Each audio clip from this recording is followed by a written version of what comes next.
to this presentation on chairing effective board meetings. I am Dr. P Mwansa. I intend to share with you quite a lot on chairing effective board meetings.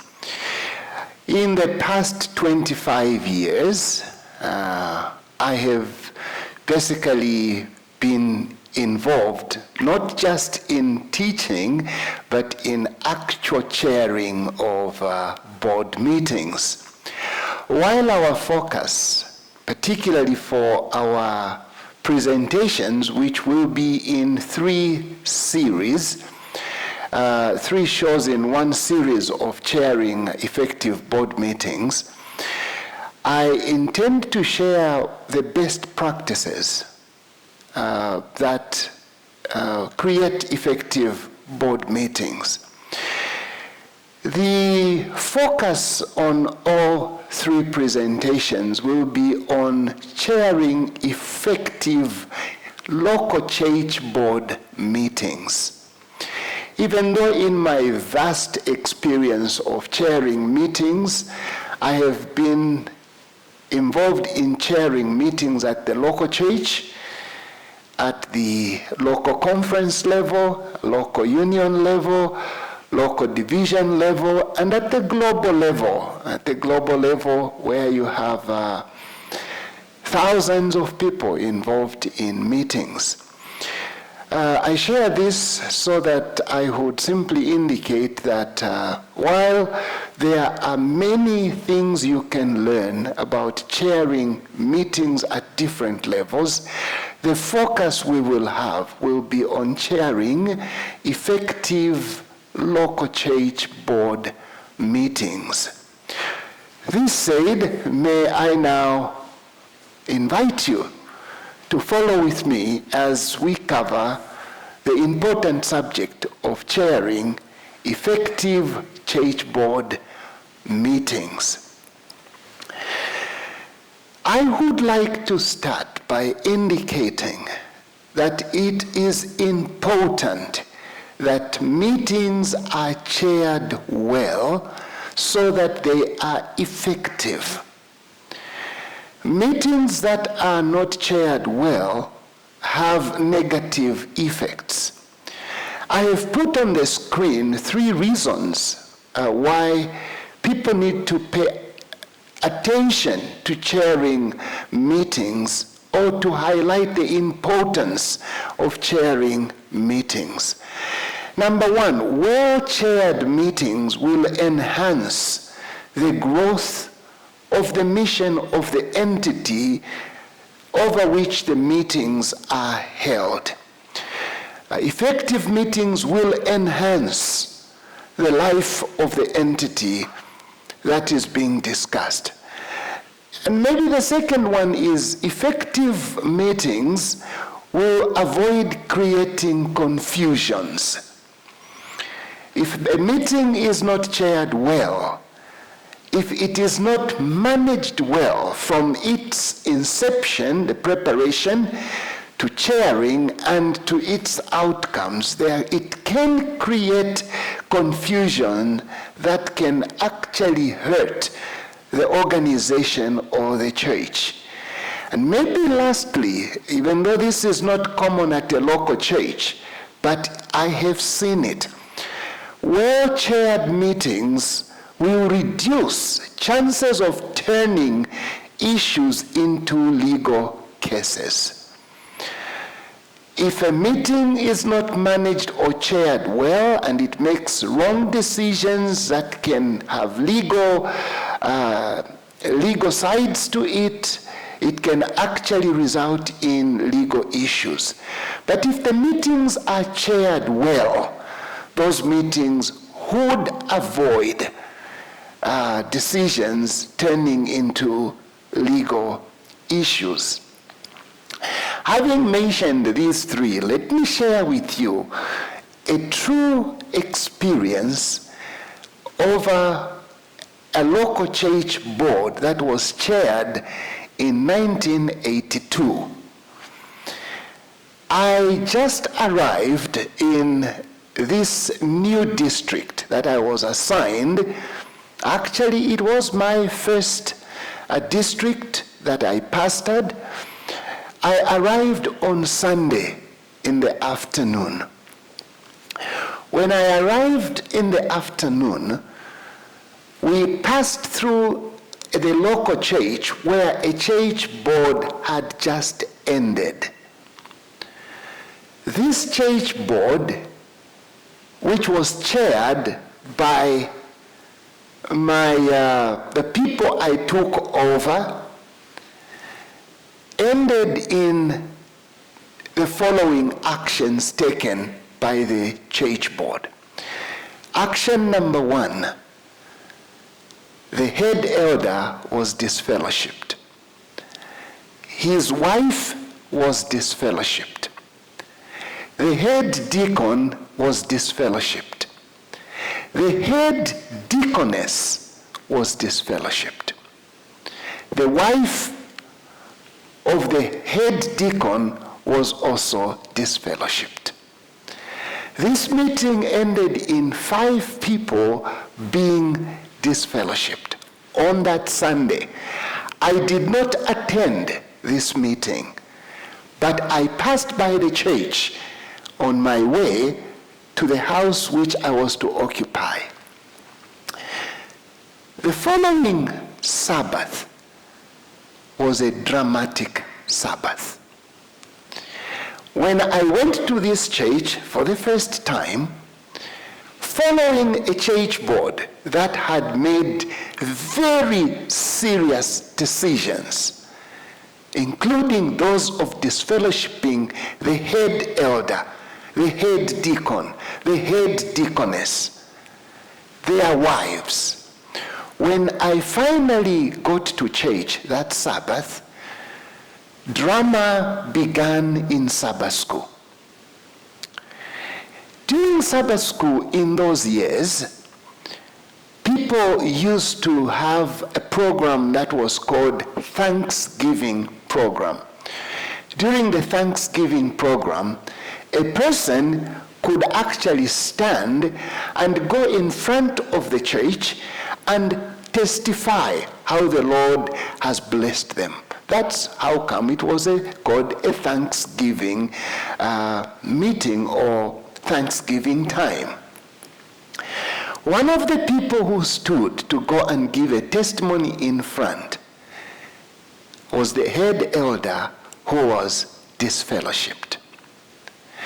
I was nervous where I was sitting as I saw this head elder go in front and start testifying, saying, I stand here to thank God for giving me a forgiving heart. And then he began listing the people he had forgiven.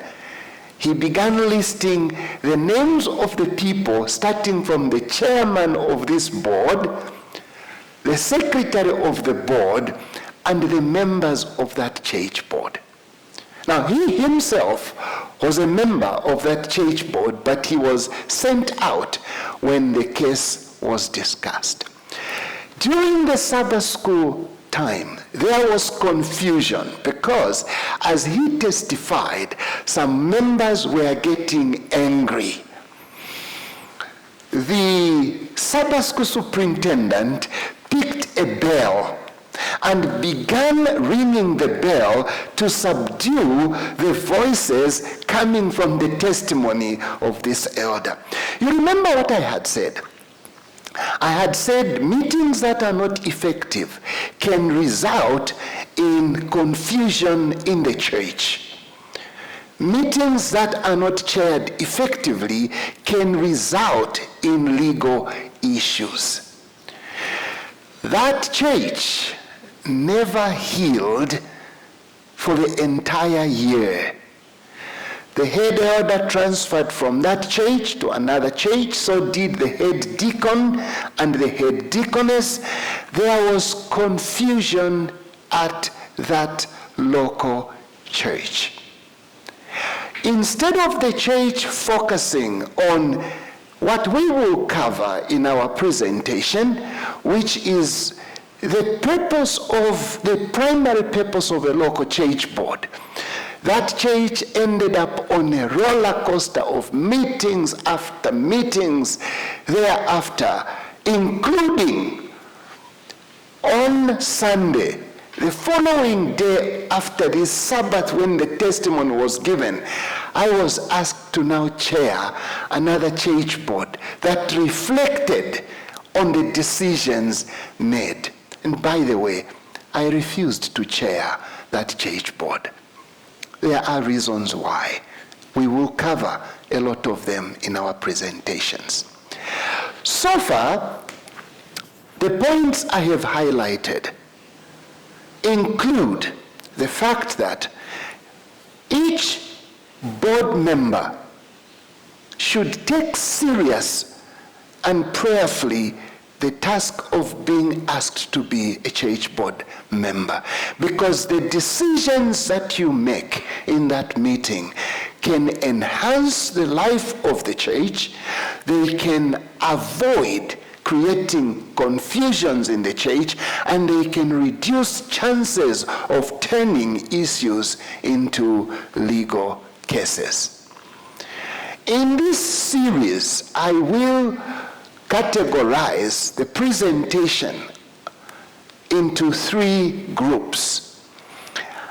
And all these 3 contribute to creating an effective church board meeting. They contribute to chairing effective meetings. And there are 3 segments to that. The first one is the preparations that you do before you start chairing a meeting or call for a church board meeting. Those are preparations. I will spend an entire presentation, this very one, on preparations that are needed to chair effective church board meetings. The second presentation will focus on chairing itself. That's chairing and the activities of conducting a local church board meeting. There are different things you need to consider in chairing meetings, and I will spend an entire presentation on that. Number 3, I will focus on communicating decisions made by the local church board. Communicating decisions made by the local church board. Now let me mention this. Even though the reference point in this presentation, the next and the last, will be on local church board meetings, all the principles we will cover can be applied to chairing any committee meeting, any board meeting, any meeting that is going to be making decisions. The same principles can be used to address or to chair different meetings. Now, let's focus on our main point, which is the preparations for chairing meetings at a local church.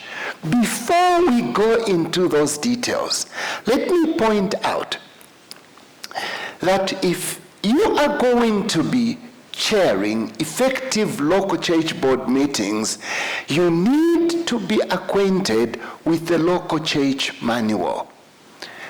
The local church manual is the one book that contains the rules, the expectations, the governance.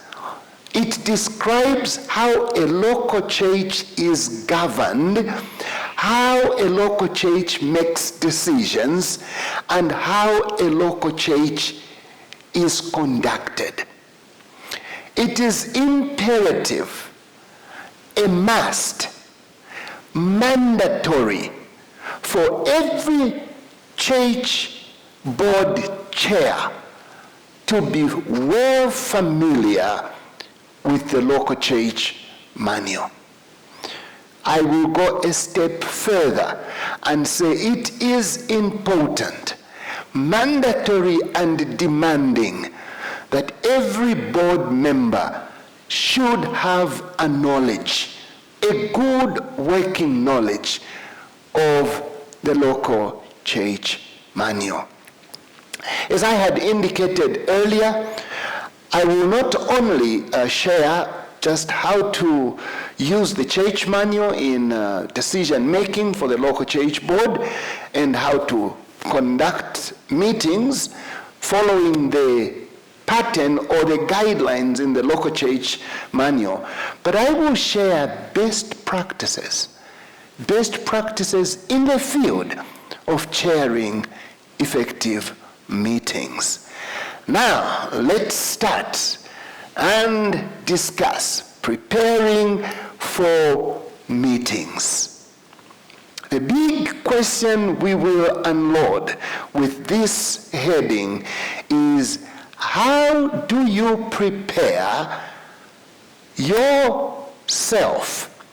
How do you prepare for the meeting so that when you gather together at a day when your meeting is scheduled, your meetings will be effective and they will bear good fruit and they will enhance the growth of your local church or your local entity?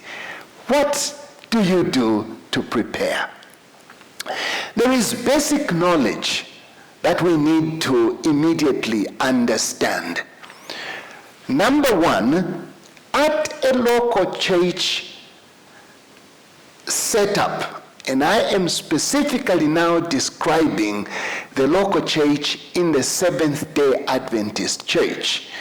I don't know how other communities have their governance structured, but in the Seventh-day Adventist Church, the church as a whole, is the number one key entity or component that must be understood its role in effective meetings at a local church. The local church is the final authority at the local church in the decisions that are made. The local church as a whole serves as a business meeting. When all baptized members at a local church are invited to remain or to come to a business meeting, the business meeting includes every baptized church member at a local church. That business meeting, which is a meeting of all baptized church members of that local church, that is the authorized body at a local church to approve all decisions made by the church. Now, I need to mention, there are some decisions made that don't go to the business meeting for approval, simply because they are of a nature that is more of the daily operations of the local church. They will not take to the business meeting the approval of paying for rentals for electricity at a local church. Those are routine decisions. However, decisions that have to do with receiving a person into membership of the local church or removing from the body of members any person who is a baptized member of that local church, those decisions are decisions recommended by the church board to the business meeting, where the final decision is taken. So one of the 4 key components or entity that comes in the picture in understanding the decision-making processes which contribute to effective meetings is understanding the role of the local church through a local church business meeting. It's this local church through a nominating committee that constitutes or puts together a local church board. In their sitting as a business, in a business meeting as a local church with all church members baptized present, the church will put through, mostly through a process of a nominating committee, appoint people who will compose the local church board. We will talk about those a little more. It's this local church board appointed by the business, by the church through the business committee, through the process of the nominating committee, that now becomes the major decision-making machine for the local church. The chairperson is another person who comes into play when we discuss the 4 key entities or elements that constitute the governing of a church into decision-making. The chairperson is a key person in the process of decision-making. And lastly, the secretary. The secretary is the person who records, and we will discuss the role of the secretary. It's important to understand these 4 entities or persons or elements or components because they have contributing powers to the effectiveness of running a local church board. With this understanding, let's now start with the church board. The church board is constituted by the business meeting through a nominating committee, and they serve as key people from different components of the life of the local church. For example, as you would see on the screen, the church board is composed of the elders of the church, the head deacon, the head deaconess, the treasurer, the church clerk, the interest coordinator. The list is long. My intention is not actually to read the list, but to give the approved personnel in a normal size church who are or who constitute a local church board. When people are appointing a church board, sometimes they may not have as many members as are reflected on the screen because of the size of the church. But a normal size church is likely to have all these components, that all these people that are listed on the screen. And so you will see that a church board can be quite a large number of people. It would be in the range of 20 or so people when all offices are filled. This is the composition of a local church board. What is important about this is that these are the only people authorized in the Seventh-day Adventist Church to be present in a local church board meeting. The elder cannot send a proxy to go and represent him and vote on his behalf. The concept of a proxy is not practiced in the Seventh-day Adventist Church as it is practiced in other entities, maybe outside of the church. And that is because we want people to attend a board, in this case a local church board, who are duly appointed, who represent the office for which they were appointed, and will make decisions because they carry the interest of the church. And a person cannot just send any other person to say, go and represent me at the local church board meeting. We need to now look at the chair and the secretary. According to the 2015 church manual, which was voted in San Antonio, or approved or updated in San Antonio, the local church manual reads that the chairperson of the board is the conference-appointed pastor. If the pastor prefers not to act in this capacity or is unable to be present, he or she may arrange for an elder to preside as chairperson.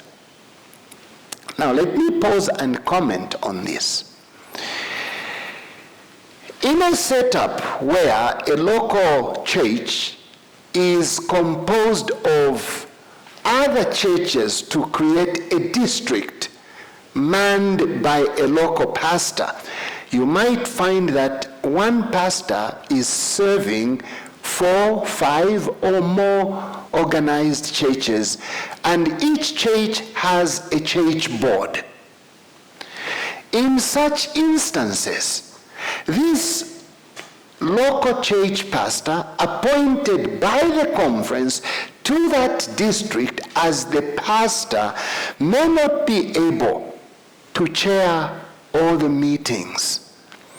But we need to note that the designated person who chairs local church boards, the designated person is the pastor appointed by the conference to that church or to that district. But the pastor, realizing he may not attend because the church board, if he pastors 7 churches, there may be 3 church boards going on at the same time. The pastor then may designate or appoint, assign a church elder to chair the church board. Obviously, the church elder is named as the person who the pastor may ask to preside as chairperson, because the head elder of a church or an elder of a church serves in the hierarchy of local church governance as the next person to the pastor. Now, let me pause here and say this.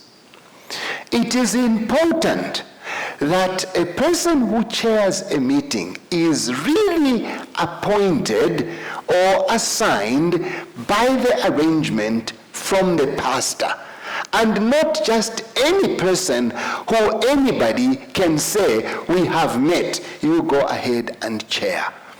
In the interest of unity, in the interest of working together in a cordial way, the pastor, who is the legitimate chair, studies the agenda and has the trust in the elders to preside over the meetings when he is not present. And that must be respected. Obviously, if the head elder is not there, it might fall on the next elder.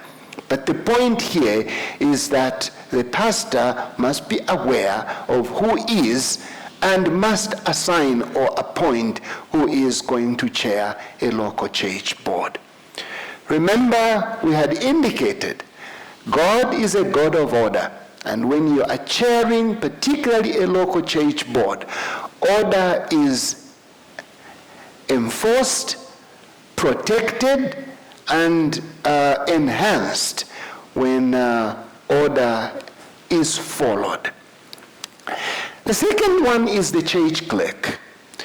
The church clerk serves as secretary of the board and is responsible for recording, presenting, and preserving the minutes of the meetings. At this point, I just want to emphasize the fact that the church clerk, the person appointed as clerk of the church, is the rightful designated person to serve as the secretary, who is responsible for recording the minutes or the resolutions taken in the church board, and also presenting items during the church board, and we will talk about that when we talk about chairing meetings, and also responsible for preserving the minutes of the decisions made. Having discussed and reviewed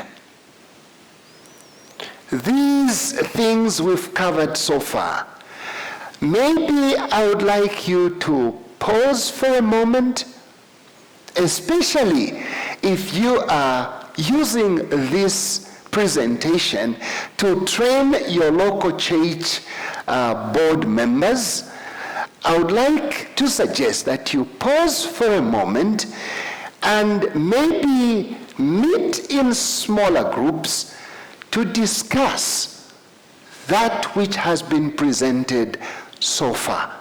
The governance of a local church, the designated chairpersons, the role of a business meeting, the role of the pastor, the role of the church clerk, so that you would, through an amicable discussion and question, create a deeper understanding. You may create questions that may guide you in your discussions on this. We will then continue following the understanding of the primary function of a church board.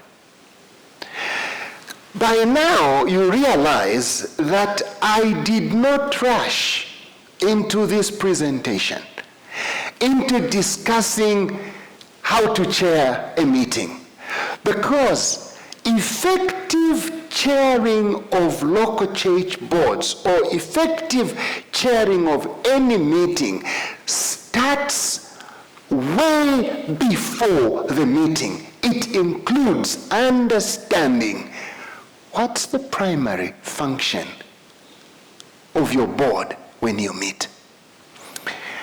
There is a statement here: the chief responsibility of a church board is having an active discipleship plan in place, which includes both the spiritual nurture of the church and the work of planning and fostering evangelism.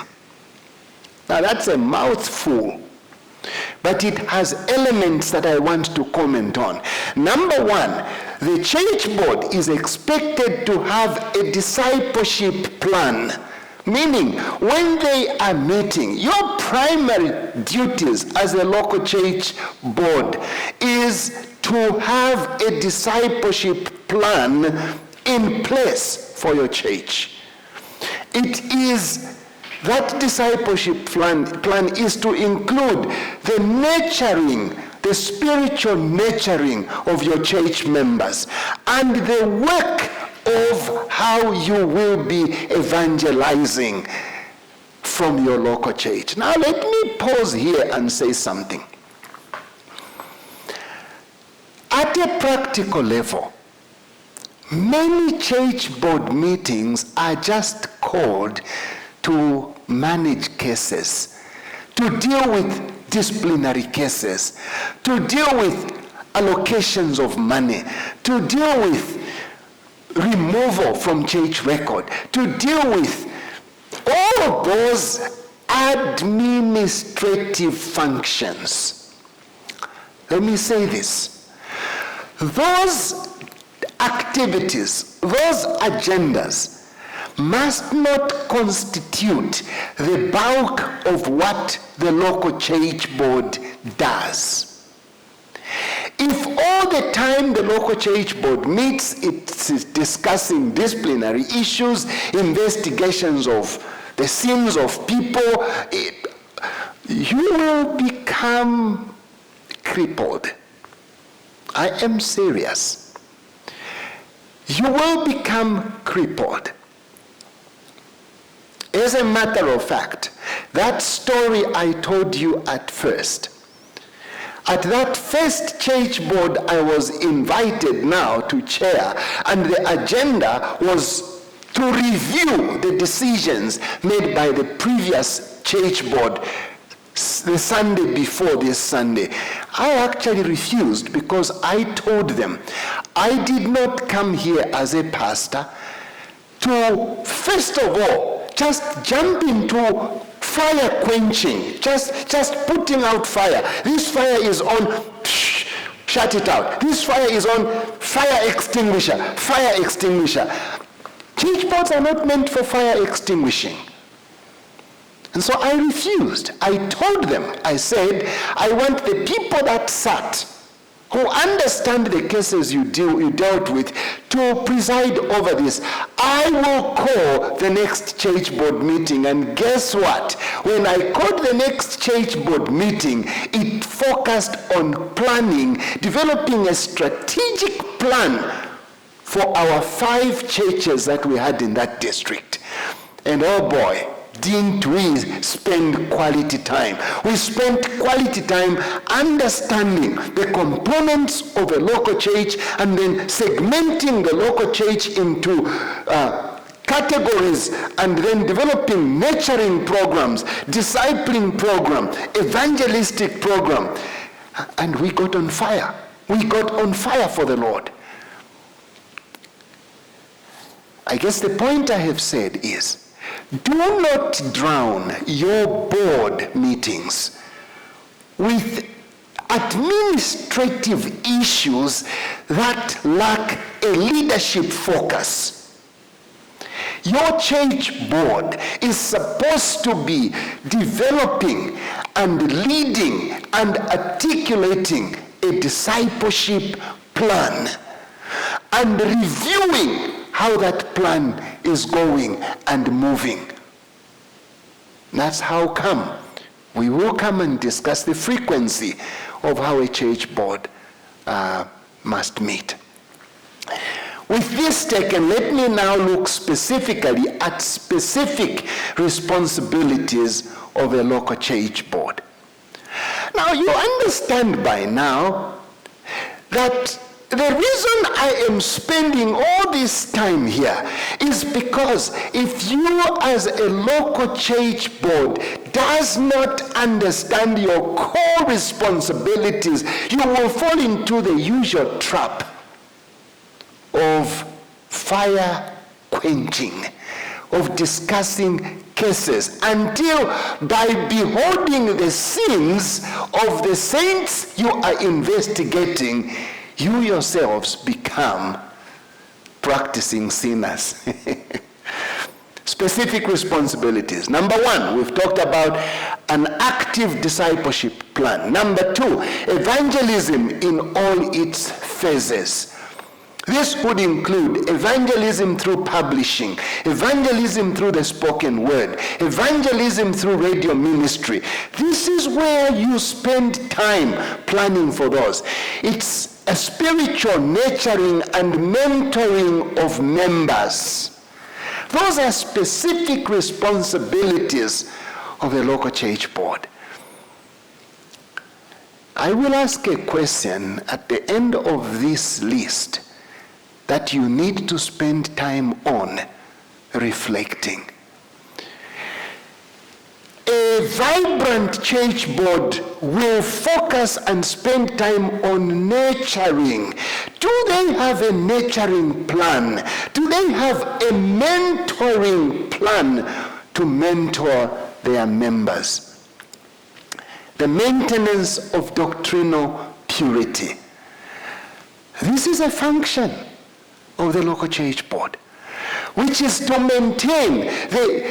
The church board must make sure that there is a plan for the church that periodically spends time teaching people, repeating before people the critical cardinal doctrines of the Seventh-day Adventist Church, so that members know what they believe, to preserve the purity. Now, this is where a church board may find itself discussing a case or an issue where maybe a member or where literature that is destructive to the purity of the doctrines has been introduced in a local church. The church board would then sit and say, what do you think about this literature that has found its way in the church? How do we help our members? The church board is responsible to make sure that they maintain the doctrine purity. Next, the upholding of Christian standards. This is the line that would involve discussing names or discussing issues that have to do with members that have engaged in practices that lower down the standard of the church or put to disrepute the reputation of the church. Continued responsibilities, recommending changes in church membership. You see, it says recommending because they will recommend to the business meeting. This will take place in form of new members coming, in form of new baptized members, but it has to do with recommending changes for additions or for reduction of membership in a local church. The next one is the oversight of church finances. The local church board is responsible for the oversight of church finances. It's the local church board, through its finance committee, that actually approves or recommends to the business meeting the budget for the local church. It's the church board, and at a practical level, from what I have seen, even as a practicing pastor in a district or as a conference president or union president, what I have seen is usually you set aside a little small group. That small group will deal with the mechanics of putting together a budget by soliciting for budget items from different parts of the church, from the youth, women ministries, Dorcas, or you assemble a budget together. The local church is responsible for the oversight of church finances, meaning they are responsible to make sure finances are coming, finances are being promoted for the local church expense, and they are being disbursed as per approved budget of the church. The other one is the protection and care of church properties. Each local church has an inventory of its assets, an inventory of all that it owns as properties, tangible and sometimes intangible properties.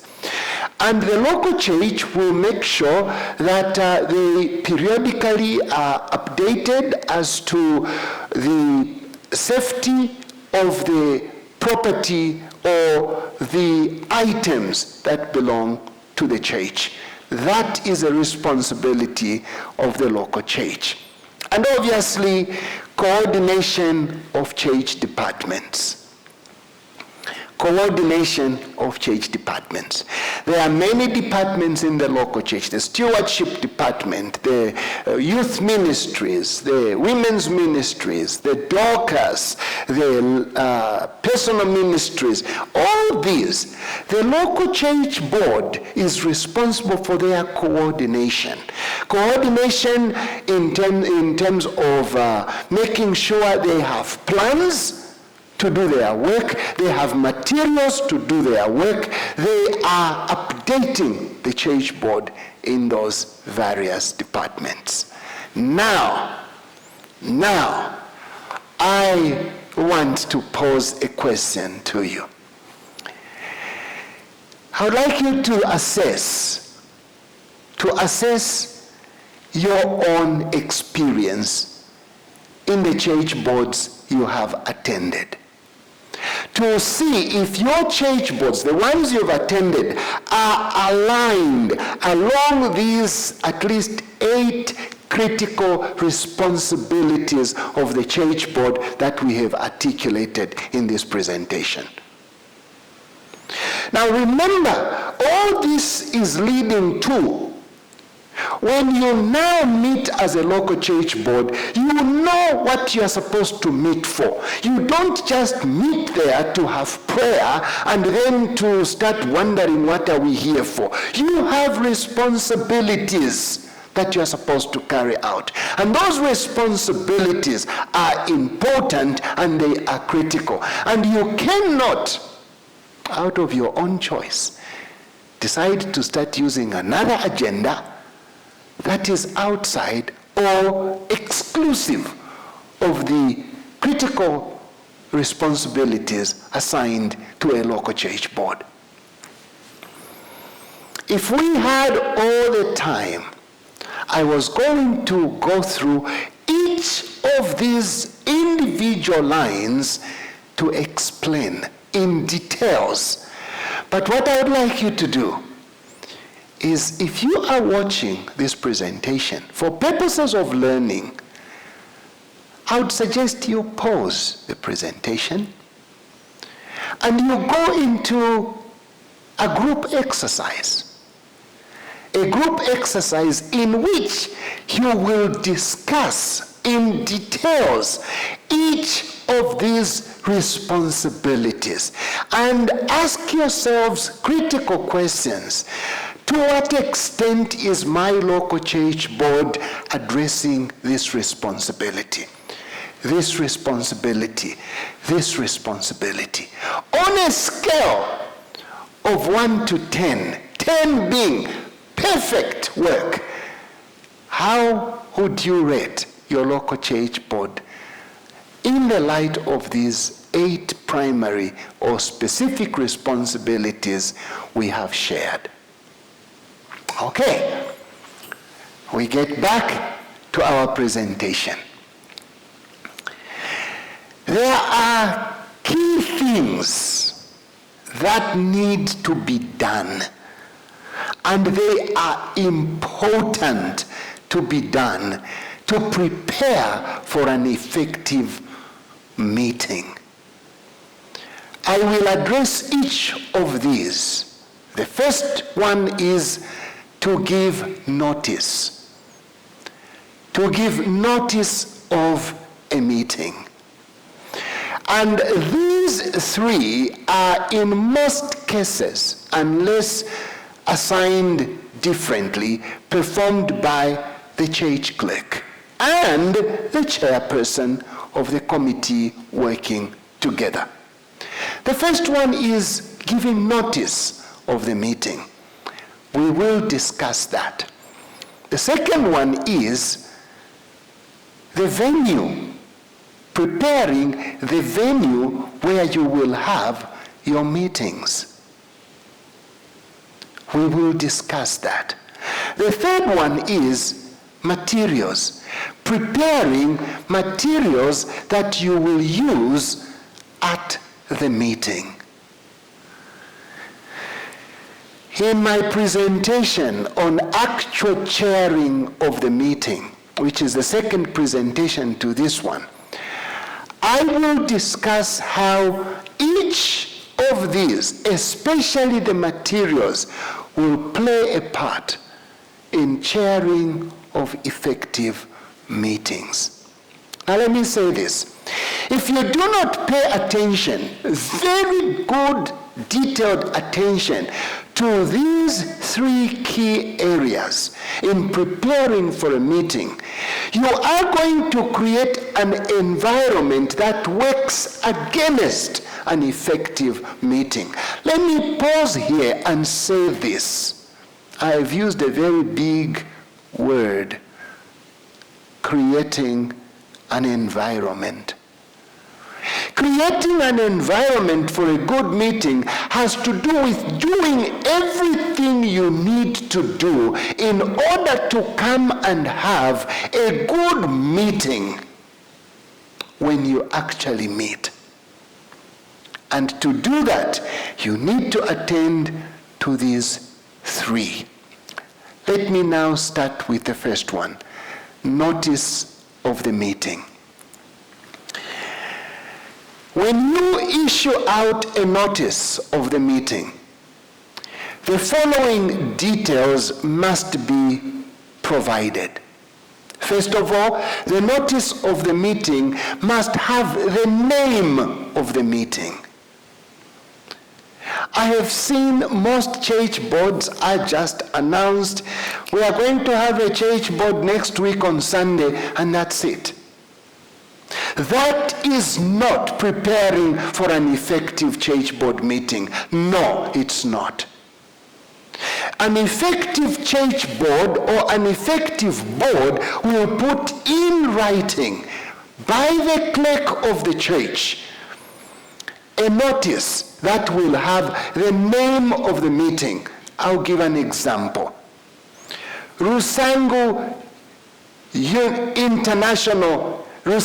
University International Church Board Meeting. That's the title on the notice that will go to each individual church member, board member. Rusango University International Church Board Meeting. Then the date. When is the date of the meeting? What time is the meeting starting? 09 a.m. What time is the meeting ending? In other words, what is the duration of the meeting? You indicate it will end at 11 hours. Now, let me pause for a moment here. Many church boards and boards for that matter, or committee meetings for that matter that I've attended, will name the beginning of a meeting, and then they will let the meeting drag and drag on, sometimes into the night. If you are going to have effective meetings, you need to relate the meeting you are having, the agenda which we will talk about, with the needed time to execute that agenda. And you should be able to say, this should be done in 2 hours. You need to state the venue. Where are you meeting? You need to, before I move away from this, I want to make sure that this is really, really understood. You give a notice which will have the name, the date, the time, the duration, and the venue of the meeting. I have deliberately left out the agenda, but the agenda is generally sent either at the same time you send the notice or a little later, and we will cover that.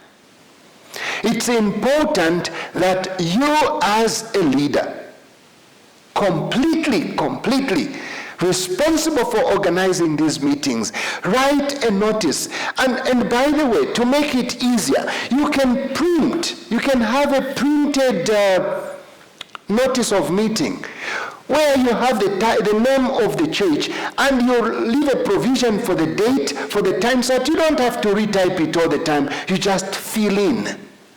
But it's important for effective meetings to communicate these things. In today's time or age, people are busy. People want to plan. They want to know, you are calling a church board on Sunday. From what time to what time? They do not want to come to a meeting that they don't know when it will end. They do not want to come to a meeting that they do not know what will be discussed. They want to come prepared for the meeting. And that is what enables meetings to be effective. The venue and the materials. In the venue and the materials, there are certain things you need to take place, to make sure they are in place. Number one, have you secured the keys to the venue? I have been to meetings. You see me laugh because this is common. I have been to meetings. A meeting has been called. You go to that meeting, the room is locked. Then they start making phone calls. Excuse me, Deacon, do you know who has the keys to the church? We're supposed to start our church board. When you start doing that, you are spoiling what makes effective meetings.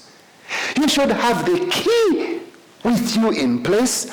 You should have more than the key. You should make sure the room is cleaned in advance. I have been to meetings again, and this is not new. I've been to meetings, you've been to meetings, you get into the meeting place, yes, the keys are there, the chairs are disorganized, you don't know where the chair is, where the table is, and the place is dirty. I've actually seen rooms starting being cleaned when the people are outside waiting for the meeting. That destroys the effectiveness of meetings. Make sure the room is cleaned ahead of time. Make sure you have secured the room, and in these days of COVID, even without COVID, sanitize the place. Let the room, when the people walk in, let the room itself speak the word success. Success. I mean, you enter a meeting place, you even feel this is success. Even before you discuss the agenda, you are saying success. Just by the way the room is. Therefore, you will find people who are busy people. A meeting scheduled at 09. You may, in some instances, have no person by 8:50, and all of a sudden, from 8:55, you see cars pulling in, members walking in, because they want to start the meeting, and the meeting is on. When they come, the door is open, the room is set, they sit, they even find, if you do that, where they are supposed to sit. That meeting speaks success even before the meeting starts.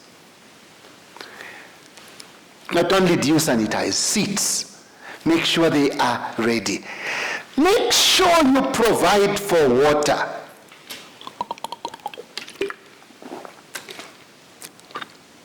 When people start having meetings, sometimes the issues become too hard. They need to drink.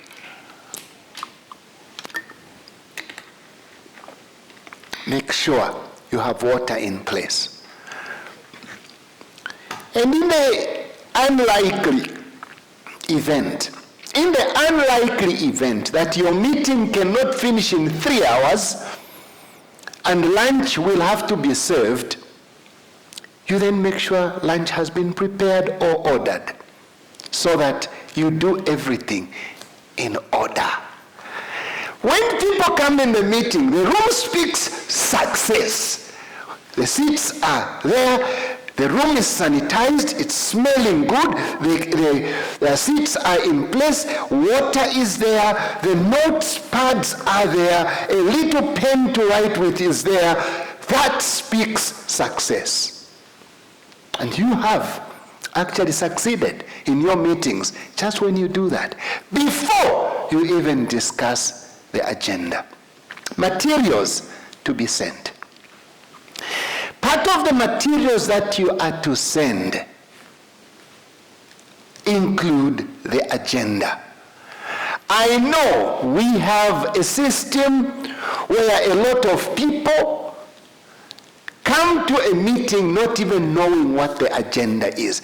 Let me tell you this, saints, friends, please don't reduce your meeting to that. Send an agenda in advance.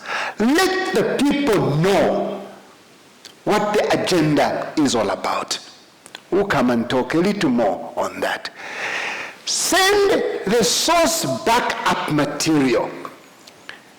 For example, if one of your agenda items is to discuss the evangelistic plans for the year, you obviously have assigned that responsibility to somebody who's responsible for evangelism, and they've prepared materials. They've thought through it with their own department.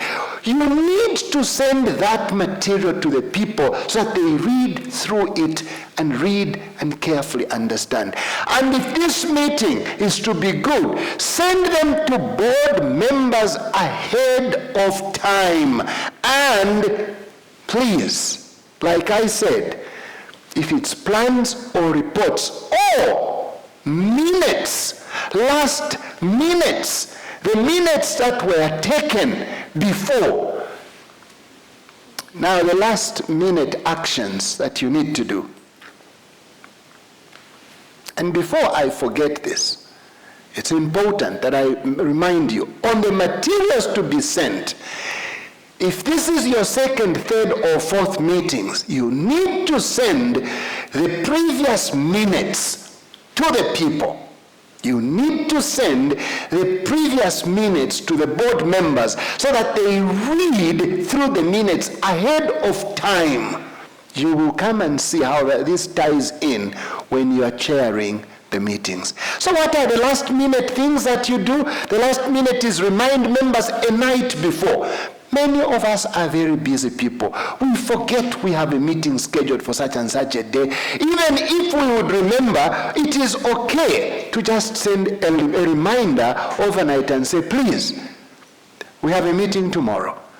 Don't make the announcement on Sabbath as your key time for announcing a church board meeting. No. Then call the chair. Tell the chair, Chair, please, the meeting is on tomorrow. Then prepare yourself with pens and papers. And if you are in the modern world in which you need the services of the ICT, call the ICT to make sure that the recording will be done or their services will be present. And make sure you have the keys to the meeting place. Because as a church clerk or as the one preparing for the meeting, you want to get there at least 30 minutes ahead of time so that you see everything is in place. Now, here is the conclusion of the matter. If you do the things we have covered under the heading Preparing for Effective Board Meetings, if you do the things we have covered in this presentation, you are at almost 50% success. Now, what does that imply? If you didn't do all these things, you are already at 50% failure in your meeting. You have already failed, and this is true. You'll be wasting people's time. You'll be wasting your time. There will be too much talk. There will be too many questions because people never read the materials. Therefore, effective meetings start with effective preparations. I invite you not only to watch this presentation that has covered preparing for effective meetings, I now invite you to watch the next two presentations. The next one being chairing for effective meetings. God bless you. Thank you.